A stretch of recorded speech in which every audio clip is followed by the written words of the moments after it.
চারজন সংসদ সদস্য তখন মঞ্চে, হল ভর্তি। সিলেটের বিভিন্ন শ্রেণী পেশার মানুষের মধ্যে হোল্ডিং ট্যাক্স নিয়ে চাপা ক্ষোভ।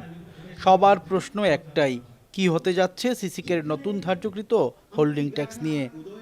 সভার শুরুতেই সিসিকের প্রধান রাজস্ব কর্মকর্তা মতিউর রহমান বর্ধিত হোল্ডিং ট্যাক্স তৈরির প্রেক্ষাপট নিয়ে একটি ডকুমেন্টারি প্রদর্শন শুরু করেন।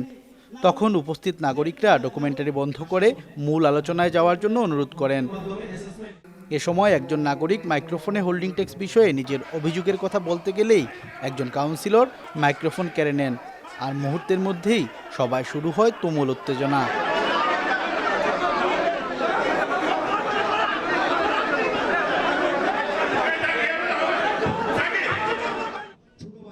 এ সময় মেয়রের হস্তক্ষেপে পরিবেশ কিছুটা নিয়ন্ত্রণে আসলেই শহরের বিভিন্ন শ্রেণী পেশার নাগরিকবৃন্দ অতিরিক্ত এই হোল্ডিং ট্যাক্স বাতিলের সপক্ষে নিজেদের মতামত পেশ করেন। আমাদের শুধু এইটুকু বলেন যে এই 1 টাকা জিনিস কিভাবে 1000 টাকা হয়েছে সেটা বলে দেন। উপস্থিত নাগরিকবৃন্দের সাথে তাল মিলিয়ে অনুষ্ঠানের প্রধান অতিথি মৌলভীবাজার 2 আসনের সংসদ সদস্য শফিউল আলম চৌধুরী নাদেলও অতিমাত্রায় বর্ধিত এই হোল্ডিং ট্যাক্সের সিদ্ধান্ত স্থগিত করে রিঅ্যাসেসমেন্ট করার আহ্বান জানান সিটি কর্পোরেশন কর্তৃপক্ষকে। এই হোল্ডিং ট্যাক্স স্থগিত হোক, নতুন করে অ্যাসেসমেন্ট করে আমাদের উপর নাগরিকবৃন্দের দাবির প্রেক্ষিতে মেয়র আনোয়ারুজ্জামান চৌধুরী হোল্ডিং ট্যাক্সের চলমান সিদ্ধান্ত থেকে সরে আসার ইঙ্গিত দেন।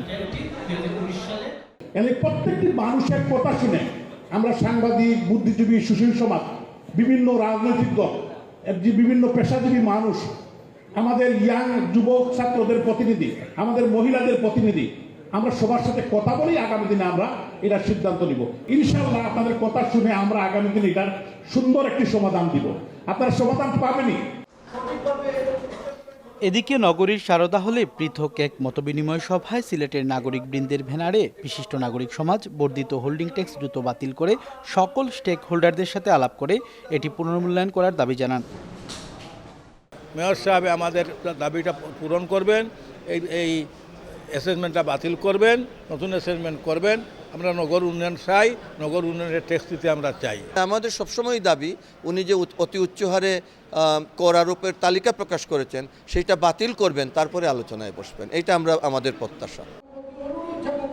নগরীর সর্বস্তরের মানুষের প্রত্যাশা, অতিরিক্ত এই হোল্ডিং ট্যাক্সের ব্যাপারে অচিরেই যৌক্তিক এবং সময়োপযোগী একটি সিদ্ধান্ত নেবে সিলেট সিটি কর্পোরেশন। সন্দীপন শুভ, চ্যানেল এস নিউজ, সিলেট।